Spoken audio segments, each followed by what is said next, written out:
തിരുവനന്തപുരം മേയർക്കെതിരെ അതിരൂക്ഷ വിമർശനങ്ങളുമായി മന്ത്രി വി ശിവൻകുട്ടി. നഗരസഭയുടെ അവസ്ഥ കാണുമ്പോൾ മുൻ മേയർ എന്ന നിലയിൽ വിഷമം തോന്നുന്നുവെന്നാണ് ശിവൻകുട്ടി തുറന്നടിച്ചത്. തെരുവിൽ മാലിന്യ കൂമ്പാരം, ഹരിതകർമ്മസേന പ്രവർത്തനം താളം തെറ്റി, റീൽ ഷൂട്ടിംഗ് മാത്രമായി നഗരസഭയുടെ പ്രവർത്തനം മാറിയെന്നും അദ്ദേഹം വിമർശിച്ചു. തെരുവുനായ ശല്യം കാരണം വഴിയാത്രക്കാർക്ക് പേടിയാണ്. കുടിവെള്ള പ്രശ്നത്തിൽ വാട്ടർ അതോറിറ്റിയെ കുറ്റം പറഞ്ഞ് നഗരസഭയ്ക്ക് ഒഴിഞ്ഞു മാറാനാകില്ല. ഭരണാധികാരികൾക്ക് ഇച്ഛാശക്തിയില്ലെങ്കിൽ ജനങ്ങൾ പൊറുതിമുട്ടും. അലംഭാവത്തിന്റെ പര്യായമായി നഗരസഭാ ഭരണം മാറിയിരിക്കുന്നുവെന്നത് അങ്ങേയറ്റം ദൗർഭാഗ്യകരമാണ്. എന്തിനാണ് മേയർ ആ കസേരയിൽ ഇരിക്കുന്നതെന്ന് മനസ്സിലാകുന്നില്ല. BJP ഭരണസമിതി തികഞ്ഞ പരാജയം. വാട്ടർ അതോറിറ്റിയോടാണ് കുടിവെള്ള പ്രശ്നത്തിൽ മറുപടി തേടേണ്ടതെന്ന VV രാജേഷിന്റെ പ്രസ്താവന ജനങ്ങളോടുള്ള വെല്ലുവിളിയാണ്. കുടിവെള്ളത്തിൽ നഗരസഭയ്ക്ക് ഉത്തരവാദിത്തമില്ലെന്ന മേയറുടെ നിലപാട് പരിഹാസ്യമാണ്, അദ്ദേഹം പറഞ്ഞു.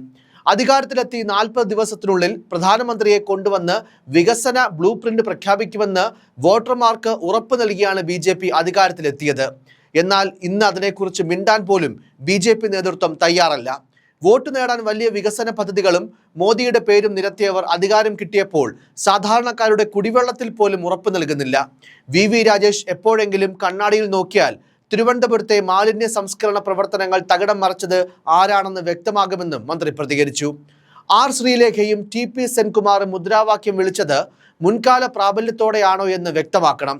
ഇവർ രണ്ടുപേരും സർവീസിലിരിക്കുമ്പോൾ എടുത്ത തീരുമാനങ്ങൾ പുനഃപരിശോധിക്കണം. തിരുവനന്തപുരം സിറ്റി പോലീസ് കമ്മീഷണറെ ഭീഷണിപ്പെടുത്തി വാട്സപ്പ് സന്ദേശം അയക്കുകയും ഇതിന്റെ സ്ക്രീൻഷോട്ട് എടുത്ത് ഫേസ്ബുക്കിൽ പോസ്റ്റ് ചെയ്യുകയും ചെയ്യാൻ ശാസ്തമംഗലം കൗൺസിലർക്ക് എന്ത് അധികാരമാണുള്ളത്? തെരഞ്ഞെടുപ്പ് വേളയിൽ പേരിനോട് IPS എന്ന് ചേർക്കേണ്ടതില്ലെന്ന് തെരഞ്ഞെടുപ്പ് കമ്മീഷൻ വ്യക്തമാക്കിയതാണെന്നും ശിവൻകുട്ടി ചൂണ്ടിക്കാട്ടി. വേനൽ കടുത്തതോടെ പാമ്പ് ശല്യം രൂക്ഷമായി. ഉത്തരവാദിത്തപ്പെട്ടവർ രാഷ്ട്രീയ പാർട്ടികളെയെല്ലാം വിളിച്ച് യോഗം ചേരുകയല്ലേ വേണ്ടത്? ഇതുവരെ ഒരു നടപടിയും കൈക്കൊണ്ടിട്ടില്ല. തിരുവനന്തപുരം ജില്ലയിലെ മന്ത്രി എന്ന നിലയിൽ കളക്ടറോട് സ്ഥലങ്ങൾ വൃത്തിയാക്കാൻ നടപടി സ്വീകരിക്കാനും ഉദ്യോഗസ്ഥർക്ക് നിർദ്ദേശം നൽകാനും ആവശ്യപ്പെട്ടിട്ടുണ്ടെന്നും മന്ത്രി പ്രതികരിച്ചു.